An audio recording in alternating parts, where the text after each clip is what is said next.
Steven Spielberg, we're so glad you're here again, helping us with the technology aspects. Carlene and I are here today to talk a little bit about art therapy, as it is useful. I believe, one, art therapy is useful for everyone. Two, I believe art therapy has always been useful for everyone. Like sometimes, oh, it's a brand new thing, this art therapy stuff. No, maybe I think when the Neanderthals were in the caves and they were doing art on the caves, that was helpful for somebody. Somebody was working out some kind of issue. Yeah. When you see archaeological sites and they have the sort of mud clay carvings of women's bodies and of animals and so on, some art therapy crafty kind of person was working out some issue. So I want to say that. I want to say all cultures, in my own belief, all cultures at all times have had art therapy or craft therapy or healing through expression being done. It belongs to all cultures. Different cultures do it different ways or have done it different ways at different times and in different classes and in different age groups. I believe it's an intrinsic human urge To be creative. to be creative, to make. We inhale, we exhale. All humans do that. All humans have a longing to create. So now to speak under the word create and what I mean by art therapy or craft, I believe everything, whether it's beading, sewing, quilting, knitting, carving, gardening, braiding and coloring hair. I have a person I know who is I would call her a hair art therapist, in that clients, she has a very sort of, her clan or tribe of clients who specifically love her, and she does amazing braids and coloring, and she does very, very expressive work with her clients, kind of makes their head into a canvas and makes it into art. She loves what she does. Her clients love her. It gives her a way to make some money, but she also feels it like an art. Mm-hmm. And it makes her feel good in the world. I love that. I love that. She's a person who's found her space in the world. Her niche. Right? Her niche. Additionally, I believe, so all humans are creative. All humans in all cultures at all times have had that urge within them. People change during the life cycle. So someone may, when they're little, they do coloring, but maybe later they do graffiti art with spray paint. Maybe later they do quilting or needlepoint. Maybe when their hands are gnarled and they can't do fine needlework anymore, maybe they make cakes and put flowers of icing and put words on the cake, or they make cupcakes with little feminine symbols on the top in red and pink icing or something like that. So all humans are creative. It is a wholesome, inevitable urge in the human to create. It changes through the life cycle. It's also a place and space for us to work with our victims of abuse. Much of what's going on in the world right now that social workers do, social workers working with victims of abuse, the agencies that we're working in now, all agencies are funded in very particular ways. The federal government and or the provincial government and or through charities like United Way or a church. And the fourth is fee-for-service or donations. There's no other way anywhere in the Western world that money comes from. I'm going to say that a second time because I want you to write it down. It could show up on a quiz. Money for everything we do in social work with victims of abuse comes from the federal government, provincial government, maybe municipal government, so we'll say government, or charities, so a church, or donations, or fee-for-service from the clients we work with. Or sometimes an employee assistance program. Why is it so important for you as a practitioner to wrap your mind around where the money comes from? True fact, again, write that down, don't forget this. whoever is paying for us to do the work that we're doing, they have an agenda. It may be a clear, vivid, conscious, and documented agenda, or it may be an implicit agenda. Much of the time right now, what I see happening around me, I've been in this kind of work for 40 years. More and more we're being asked to do work that is evidence-based, that is the medical model, that is done on a computer with little squares and little check marks. The funders are doing that to us. They're putting that energy. They want to see proof that we're doing good work. Fair enough. Therefore, some of these agencies or contexts, they are opposed to art therapy because they have the idea that art therapy is just fooling around. You're just playing. You're just having some fun. You're just singing and dancing with youth. You're just doing theater with elderly people. You're just doing crafts with indigenous folks, right? My response is, well, my reflex is, I hate you. But I'm not going to say that out loud. That's just quiet in my own head. I believe art therapy techniques do work. They are evidence-based, but sometimes we have to kind of translate it for the purposes of our agency and our funder. So we may do art, but we'll have a challenge sometimes to articulate how it is helping the client. Many times there's a delayed effect. It isn't like you read a poem to someone and they give up their addiction later that day. It isn't like an elderly person who's struggling with the onslaught of dementia. It isn't like you get them doing some dance therapy with you and they're cured of dementia, right? So we're never overstating what we can do with art therapy.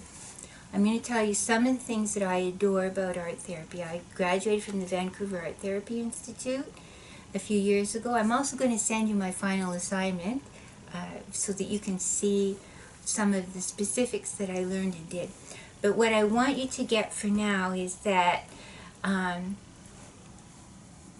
art therapy is a fabulous thing in that the client owns it. If you're doing it well, if you're being an appropriate art therapist, you work with the client to find out what will be useful for them. So you may, if Carlene was my client, I might ask her questions like, when you were a kid, what was fun? As a kid, I liked playing with the dogs in the front yard. Okay, so outside, doing things in your, maybe gardening would be good for you now. Maybe let's get you a dog if you don't have one. Is there a friend you could promise to visit every weekend for the next 4 weekends to play with their dog? Go visit the SPCA. Go visit the SPCA. Maybe there's some volunteer work. So we want to find out from our clients what was helpful in the past that gave them a sense of purpose or hope or energy or even distraction. Or comfort. Comfort, a rhythm. Any of these kind of things, I believe somewhere exists in the person already. Sometimes you can even look at them and say, oh, this is the third time you've come in and I really notice how your colors always kind of match and you have thoughtfulness about materials, or you do your hair different every time I see you, or you can notice even on them, oh, you love patterns of flowers. What's it look like in your home? Do you love decorating at home? Do you love maybe making some posters or paintings at home? Have you ever quilted? Do you like doing makeup? Do you like doing makeup? So finding with the person things that are creative that they already are doing or have done. If they give you nothing when you ask those kind of questions, because sometimes when people are very depressed and their energy is low, they won't comment much on that. You could ask them things like, has anywhere in your past or your present, are there people you admire? And they may say, oh, my mom was so good at making quilts. She used to make quilts every weekend. She would be very intense and fulfilled by making the quilts. Or my sister loved cooking. You should see the cakes my sister made. Right? So sometimes by asking them, is there someone you've admired or presently admire or respect or someone you know who has their shit together, who uses some kind of creativity, and they say, oh, you should see how she plays games with her kids. She's constantly doing these fun things, puppet shows with her kids. My cousin is so good at this kind of stuff. Right? And so when I say art therapy or creativity, each person is unique. So there isn't a formula where you could say, oh, if you're an incest victim, we'll do quilting. Or if you were beaten by your previous spouse, we will do murals. Right? And a press for. Right. It's to explore with each person what might help. You're putting the suggestion in their mind. One, they're in charge of their healing, not me. Two, I'm committed to working with them. So if they say, oh, cake making or something like that, the next time they come, maybe you could have some images of cakes, or you could bake with them, or you could talk to them, show them a video about cake making, right? Like each person you explore, what could I add to their resources? Then find out if there's a cooking class in your community or something like that. A video that they could watch on Google, YouTube. So, it's from the person, they own it.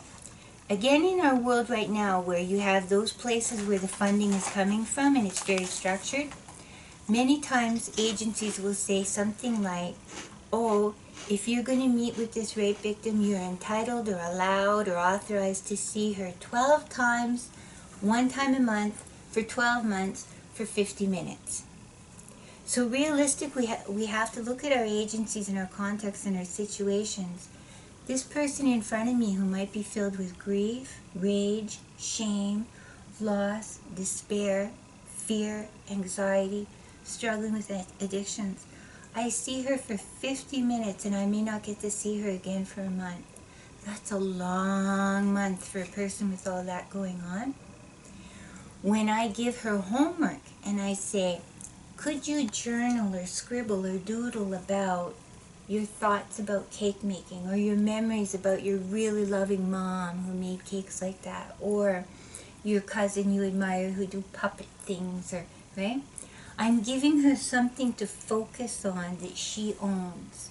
Very often I would give clients a pack of pretty papers, give them a couple of lovely pens, give them some stickies, and ask them to bring that back to our next session. I'm embedding commitment and relationship. When I say, all these things that are going to happen in the next 30 days are important to me, I want to witness you, I want to learn with you about what kind of creative practices or hobbies or interests can give you something to give you strength. I'm making commitment with her.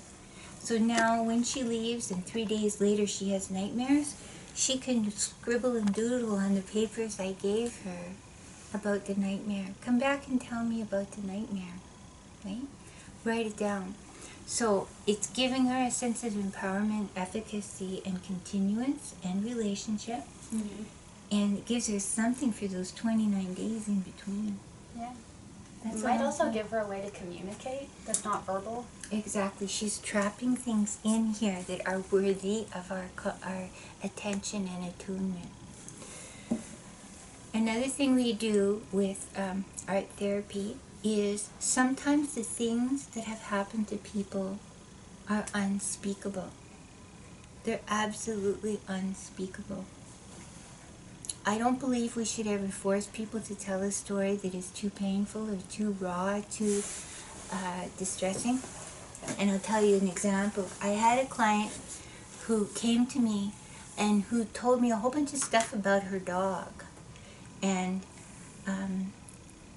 so she told me things like, when we were kids, you know, my dad would come home from work and he'd yell at the dog, he'd kick the dog would hide under the bed, the dog was always trembling. I hated that my dad did mean things to the dog. She was telling me about violence in her household. She was telling me about her dad being obsessive about control. She was telling me a lot of things about her childhood, but she never once said her dad hit her. I'm certain her dad hit her and hit her mom and hit her siblings. and she was terrified of him. But it was unspeakable for her to say that. So she would tell me these memories she had about the dog. Okay, right? So what kind of dog was it? Was the dog strong? Was there a day when the dog was brave?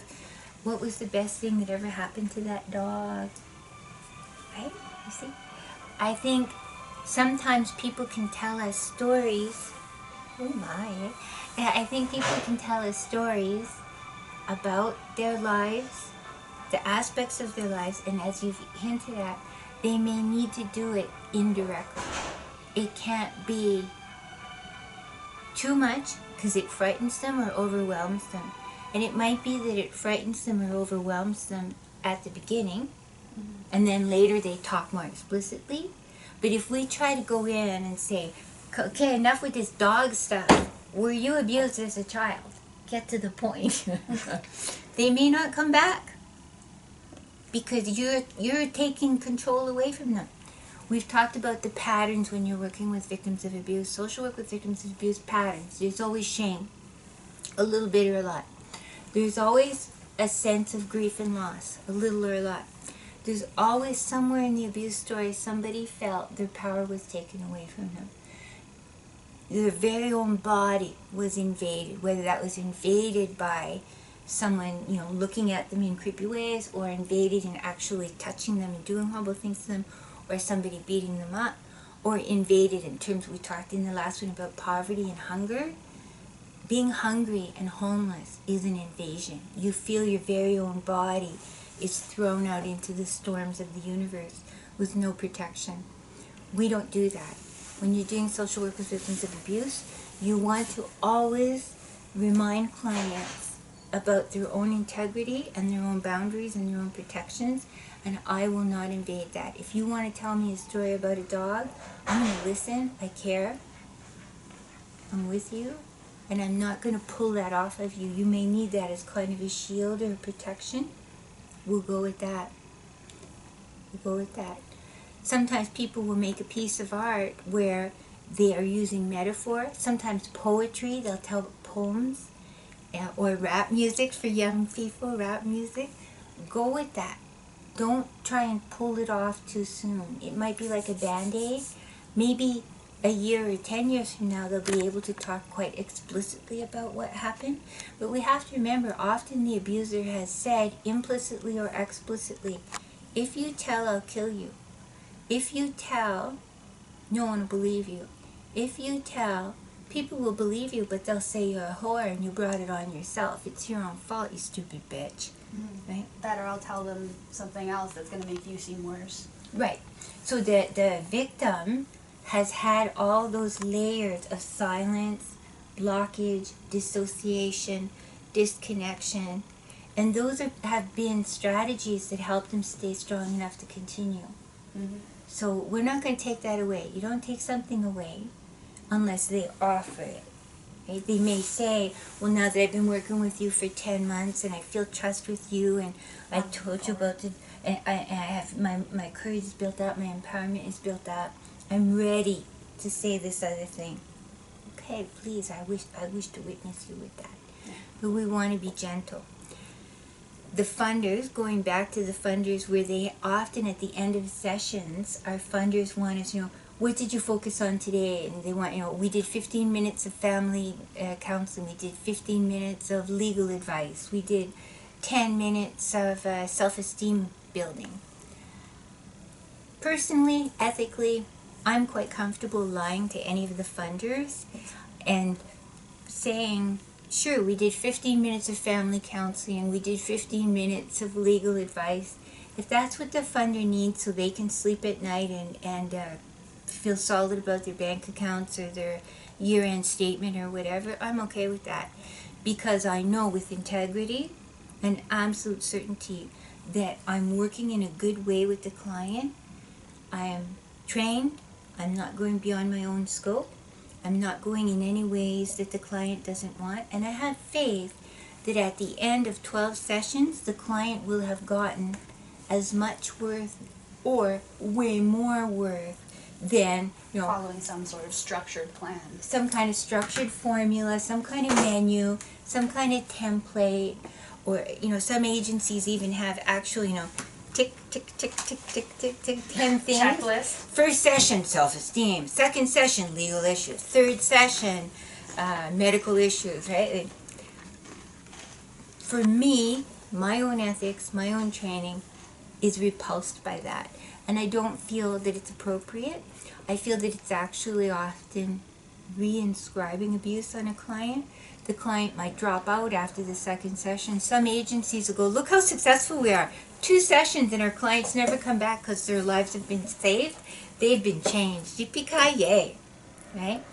I feel some agencies, by following those dictates from the funders, are being a little bit like residential schools were for 80 years or 100 years or however long residential schools were. Sometimes the employees in those residential schools may have felt they were doing a good thing. They may have sincerely felt, well, my boss told me to do this, so this is what I do, right? Yeah. I don't want to be following a medical model or following some kind of formula or template and find out 50 years from now that we just messed up more people more than they were messed up when they arrived. Yeah. For myself, as a feminist, anti-racist, structural social worker, working with victims of abuse, I want them to be in control. And sometimes I'll even tell them, I'll say, this is the form that our funder wants us to fill in. Here, take this home, have 10 copies of it, and know that I might go check, check, check, family, this. Are you okay with that? Okay, now that we've done that, let's do art, or let's do quilting, or let's talk about poems and stories. Let's talk about your dreams. Let's talk about how the abuse is still giving you an incredible urge to drink, that whenever you have a memory or a flashback, you like go and have a couple shots of vodka to calm yourself down.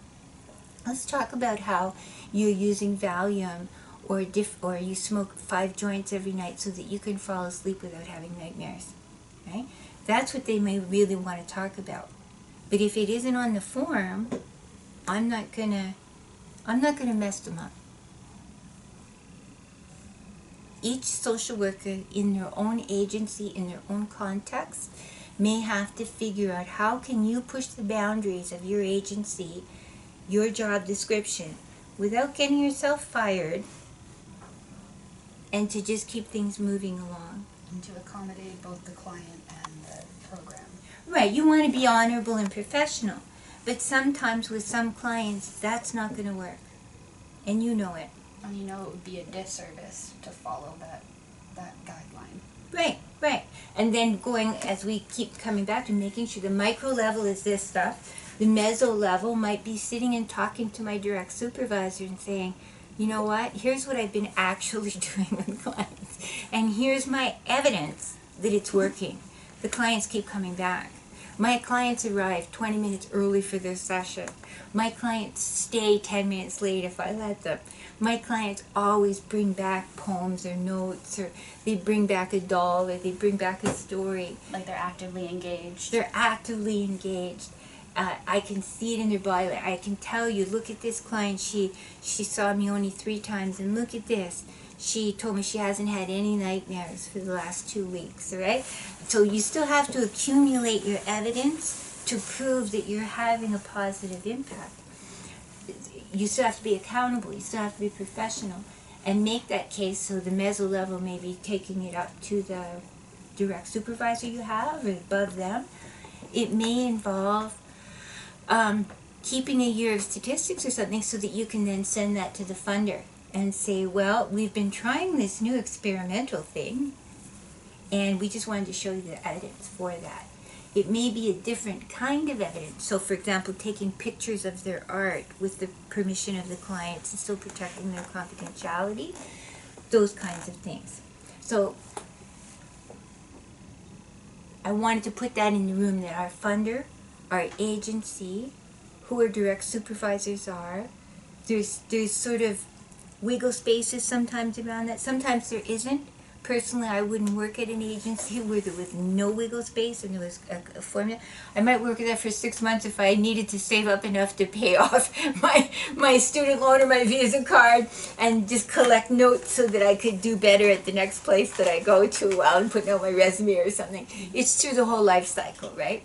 But these, at least a little bit of art therapy, I think you can bring into a room. Even if you have to follow a certain formula, you could spend the last 10 minutes talking about journaling or art or singing or dance or any of the things that could be put in the whole continuum of human experience of expression. I want to go back for a minute and talk about the things that are unspeakable. Some people have forwarded the idea that a client can never heal until they tell the full story. Again, I don't believe that. They can tell the full story of the dog. They can tell the full, sometimes they'll tell of someone else. I have a sister who was beaten up by her husband, and this happened, and that happened, and this happened, and that happened, and that happened, and this happened. And my sister's really, really scared. Could you tell me some stuff that I could tell my sister about how the law works if you want to have a divorce? Okay, so your sister wants. Yeah. We may know that it's really about them, but I'm gonna throw you a bone anyways. Yeah, I'm gonna go with what they tell me, right? And if they never want to tell me the full story, or they always want to have veils, they need that. I accept that. When I worked in the acute care sexual assault treatment program and rural and remote issue here, I would answer the phone, and sometimes it would be like this. Hello, Transken speaking, sexual assault treatment program.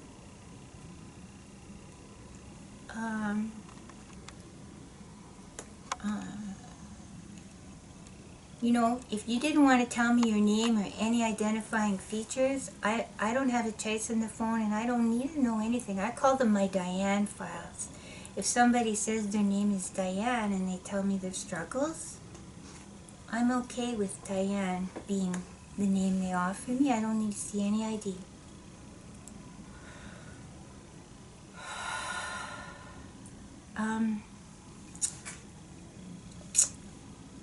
My sister's boyfriend, this thing happened last night and I'm scared. Okay, Diane, you're scared, so tell me more about what happened, right? Mm-hmm. I may never get to meet this person. They may just want to have some support and counseling on the phone. Maybe they live 10 miles away, maybe they live a million miles away. I don't know. I don't care. My role is to help her, right? Eventually, this was in Ontario, after 3 years, they started making me always ask the client for their care card. So I couldn't have Diane files anymore. There were other things like that, which is part of why I no longer work in the sexual assault treatment program. I work in other places, but that was one of the things that they started to constrict. Had I remained working there, I would have made a lot of, oops, did I type in the wrong number? There's so many numbers on a care card. Oops. Because some clients do not ever want you to use their real name. If you were the daughter of the mayor and he was sexually abusing you, and you knew you would have to tell your full legal name and your medical card number and your social insurance number and your full address and your full phone number, are you ever going to go and get help? No. To me, it's unethical to proceed that way and block someone from getting help so that a funder somewhere gets the card number on their social insurance. So that they can say that I helped this person. Yeah, the consequence is one way or the other. A young woman who's being abused doesn't reach out for help versus some funder somewhere in Ottawa has a really tidy computer chart with effective statistics. I don't care. Here, I care. I deeply care, right? So again, each of us ethically, as your career goes on and you're working with social work victims of abuse, you may have to explore in your own self, where are you prepared to stretch the limits, maybe lie a little bit, do a little oops, oops, whatever the oops is in your context. Those are things. So going back to art therapy again, why I find it so helpful, they own the process. You find something or modes of expression that are helpful for them. You trust that whatever they bring back to you is important and we'll work with that. You trust that intermittently you can summarize and say, so we've made 10 paintings now, and I'm noticing that in all the paintings, there's always this darkness and there's always this thickness, and you want to summarize how in your day-to-day life that has meaning or how that plays out. She may say, well, that's actually my in-laws. Oh, okay, boom, right? She's now ready, but we needed to do this to get there, right? What else can I tell you? This is also something that's very good in terms of success. Funders may say, this client right now, right here, what is the success with her? Sometimes my success with her is, so let's say she's struggling with depression from childhood abuse, and we've been doing art with her and quilting or whatever the things are. And she comes back in the third session and she says, this was so cool what we did last week, that I went to Walmart and I got some crayons and some paper, and I did the same kind of things with my 2 daughters. It was so cool because my daughters were talking. We spent, Saturday night doing these art pieces. Sunday we did some more art pieces. We were talking in a way that I haven't been able to talk with my 2 girls. Cha-ching, cha-ching, right? Sometimes the funders are looking at the individual client, but if the client says, I did this with my sister, I showed my cousin how they could do needlepoint. Somebody brought, we used to have a needlepoint piece in here that someone had done, and it said something like, the patriarchy isn't going to unfuck itself. There's a whole story. The person who did this little needlepoint thing, there's a whole story, a whole meaning, a whole bunch of stuff that goes with that. And it's a needlepoint, which is a very, you could say, traditional feminine heritage kind of expression. Yep. So you could, again, picture a woman saying, oh, I'm going to teach my cousin to do needlepoint. No one in my family's done needlepoint before, but we've started doing this. It's very soothing. She can own it. It's something she can create things and give as a present. As this person gave it as a present to me to have here, this needlepoint. She was very proud of it. Me too, I think it's fabulous. So sometimes the way we assess success with art therapy is, it's the kind of thing we always design exercises and tasks or processes that they can succeed at. So you give them stencils or you give them collage art exercise. That's a very common one in women's shelters, and you have 50 magazines, and you can even say, here, take this stack of magazines home with you and cut out whatever you need, and then bring back the magazines at the end of our 8 weeks or something. And they make a collage thing. So it's not about the technical skills. It's never about, oh, the client can draw a beautiful tree that looks exactly like a maple. It's not aesthetic. It's not aesthetic. That has nothing to do with it. So if we see here this piece that I showed earlier about shame, that required 0 talent. That's a doll from the Valley Village store, another kind of doll thing from the Valley Village store. It's string all tied up, and then I literally went like this. They were on a little tarp, and I went like that, blah, blah, blah, with the different colors and the glue, and then I left it there for about a week till it dried. Done. Right? So you always set them up for success in regards to the technical aspects or the aesthetic aspects, and you dispute or rupture any of their internal ideas about, this has to be perfect, this has to look a certain way. No, it will be perfect, and it will look a certain way in that it helps us express a feeling. But once they've got that idea and they go home and they make art with their kids, their spouse, and by art, remember, I mean they make cakes with their sister, or they make gardening with their husband, or they make knitting with their kids, right? This is something, now they've got one more, if nothing else, it's a distraction. If you sit there and you're constantly ruminating about your problems, often all you do is dig yourself into more of a problem, because you should have been doing something, or you could have been doing something, and then the next day you say, I've got nothing to show for the whole week, I just sat there thinking of my problems. and or they're more likely to turn to drugs or alcohol or abuse or harm, right? If you can get them so that when they feel sad, they journal or they bake cakes or they go do gardening. Or I've worked with Indigenous men, and I've done through Kikino and through Baldy Youth and other organizations, we've worked with Indigenous men and we've made these types of dream catchers up here. And we call them dream catchers or creativity catchers because we don't want to say, oh, often with dream catchers or any pre-established formulaic type of expression, people think, oh, it has to look a certain way. So we'll say to them, it doesn't have to be traditional images on your dream catcher or creativity catcher, because there's this idea if you make a dream catcher, it has to have feathers, it has to have images from the indigenous stories and so on. Well, there are indigenous men who maybe don't want to do that today. Maybe they want to make something different. They want to make someone wanted to make an image of Elvis at one point. So he's an indigenous man. He was admiring Elvis because Elvis was like, he could dance and he could be expressive and he made money and he was sparkly and he was a happy guy at different points in his life and he was talented. So Elvis it is then. How can we help you express your Elvisness, right? Yeah. Guitar. This guy liked to play guitar.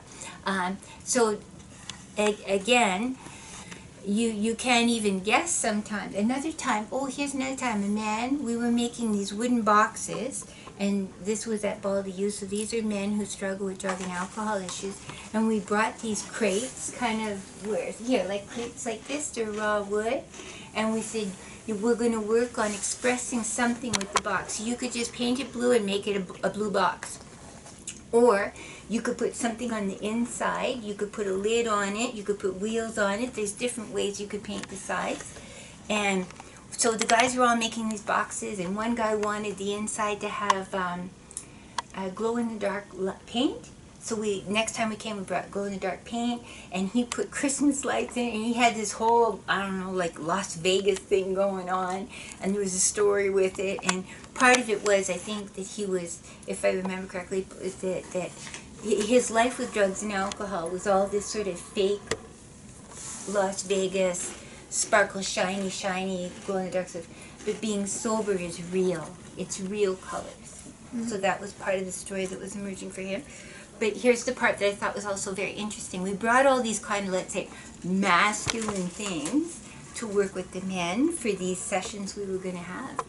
And one of the guys sat quietly and he didn't get involved. He just sat and he was watching and listening. So he was emotionally and he was attuned, but he wasn't doing anything. So I asked him, what can we bring for you next time? Because we had 6 sessions each of 3 hours, right?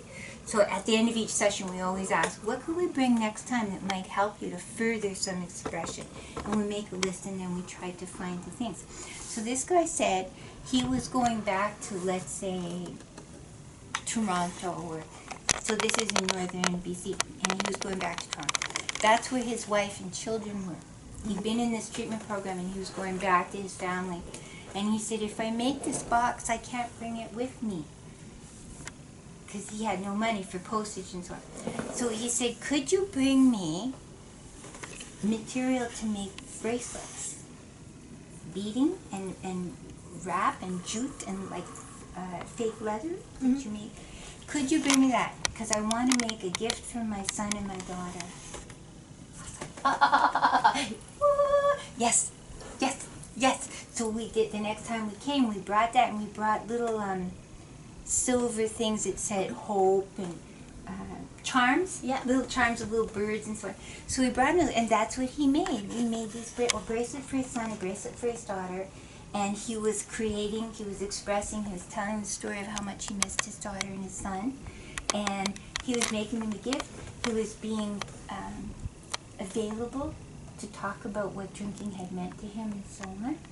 Because while people are creating, we often are talking, right? We're talking. Yeah, and because your hands are busy, you're not necessarily focusing on just your words or just those memories. Exactly. He was making relationships with the other guys. He wasn't isolated.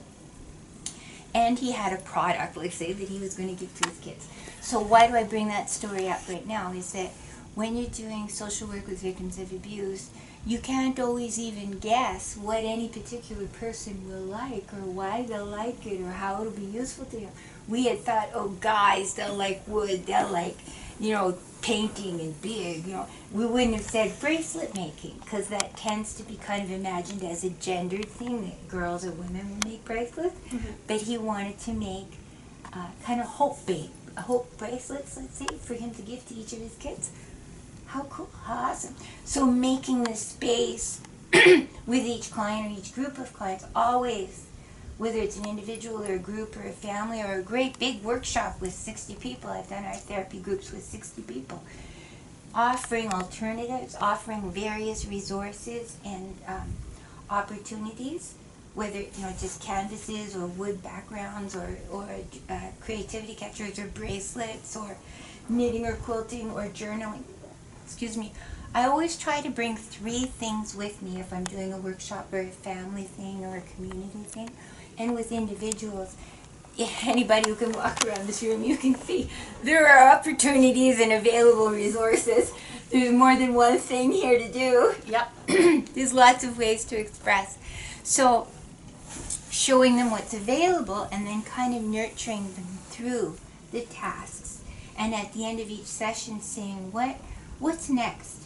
What might you need next? And they may say, oh, some images. One of the guys making those boxes, he wanted images of hockey.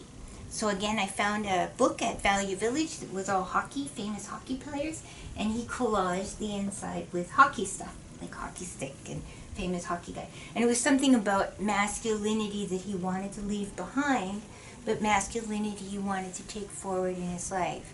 The idea of, you're a real man only if you're muscular and you can be hockey and tough, but you could also be a real man by being emotionally available to your wife. You could build love into your life, and love is strength, and strength is going to get you further than muscles. You're allowed to like your wife. Yeah, and express a lot of love and nurturing and softness with your wife, right? Again, many people have been taught bad formulas. That's not an uncommon thing for a guy to be taught he can't express a whole range of emotions, right? So just wanting to say, social work with victims of abuse, it works with men, it works with women, works with kids, works with teens. I could tell you 100 examples of where they've delighted and amazed me in moments of personal growth that I've had the privilege of witnessing. I'm very committed to this domain of social work, and reminding us each that we have to practice each of these things ourselves a little bit before we can do it to someone else. I would never do anything to anyone ever under any circumstances unless I tried it myself. So if the task is, we're going to do collages about masculinity, first I would sit by myself or with a colleague and we're going to do our own little collage about masculinity. What's it mean to us? How do we use these materials? Does this glue actually stick to the background? How long does it take? Yeah, logistically, how does this function? Exactly. So that when we go in, we can focus on the actual, the therapy part of the our therapy. people, exactly. And you have the confidence. Many times people who have had their self-esteem destroyed or worn down, to be able to go in and say, this is the kind of thing we're going to do today. Right? Not this. It can be anything you want, but just showing you can glue things on, and there's wire, and you can make holes in the back and put a story on the back. Or, examples. I've always found that very, very helpful whenever I do anything, and if I was working with individuals, I would have things like this beside me and say, we could do this, we could do that. So there's lots more that I could say about expressive arts therapy, but for right now, I'll maybe conclude by linking it back to some of the themes we've already talked about. If you're doing expressive arts therapy with clients who might be experiencing poverty, make sure that you also give them resources. So if I'm saying, let's consider doing journaling, I'm going to give them a journal. I'm going to give them a box of crayons. I'm going to give them 2 or 3 really good pens and say, this is for you to work with your creativity between now and the next time I see you. Now again, your agency may not want to fund that. Personally, I would take it out of my own pocket, as I always have done. Kind of my tax on my, I get a paycheck from working with people who struggle. So if I can give her $5 worth of resources and she comes back the next time and we're able to have a much more potent, meaningful experience, to me it's worth the $5. And again, many times once you can show to your agency, look, last year I spent $100 on journals. Clients have given me permission to take some pictures of what they've done, and I want to show you. My belief is, my hope is that 90% of the time, your supervisors or your agency, if you can provide that kind of evidence, they'll go, here's $100 for crayons for next year. Sometimes you can get them donated. Sometimes you just kind of find them as you go along. So, if you have poor people, make sure you give them the resources, because you don't want to set them up for failure. Say, oh, buy a journal, buy some crayons, buy some markers. Maybe she doesn't have any money. Maybe where she lives, there is no dollar store nearby for her to buy stuff like that. Like if she's on reserve. Exactly. So reflect on the intersection, the identity pegs. How does this all pan out? If you're working with elders and you want to do art therapy, it's probably not best to consider tiny little beads, because people with visual issues or their fingers have arthritis, Motor problems. exact little beads might not be good, but maybe clay would be good, or maybe using little blocks to build things, which can be very cool, or painting, and you give them lots of foamies and so on that they can paint, and big, right?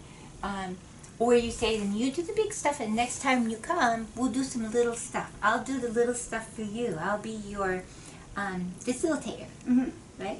If that's what you want, or stencils. If it's people with intellectual challenges, again, give them a task that won't be above their ability to follow through. You may want to print out the task. No, first do this, second do this, third do this for some people, and hand it to them, so they can take that home and go, oh yeah, I have to allow an hour for the glue to dry before I do this next thing, and it's written there, because they may forget. So if you're gonna go to a small community and you're gonna do a whole bunch of graffiti and spray paint, don't let the young people be left alone with the cans of spray paint, because there might be one or two boys who steal the spray paint, go spray somebody's truck, and you'll be in shit. Don't do that. Just saying. I have learned the hard way. Don't do that. If you have 40 cans of spray paint, make sure someone is standing there watching the spray paint. Yep. Just saying. So always reflect on, how will these materials be used? Are they suited for the person? Do they have meaning? Have I given them what they need to succeed? You set people up for success. Whatever the task is, always for success. They can come back the second, third, fourth time, and every time they feel more pride. I did what you asked me to do, or this worked out okay, or I said I would try and think of my 3 most favorite colors, and I've decided they are this. Right? A very simple task, but they can succeed at that. And it builds. So, what else? I think we've covered everything we wanted on art therapy for today. Of course, there's 1,000 books on art therapy. There's 1,000 ways to do art therapy. 1,000 videos. 1,000 videos. And we're going to put together a list of some of the resources you might want. And of course, you can just even Google art therapy and social work, and you'll find 50 things right away. So thank you. Thank you, Stephen. Thank you, Carlene. Thank you, students who are watching.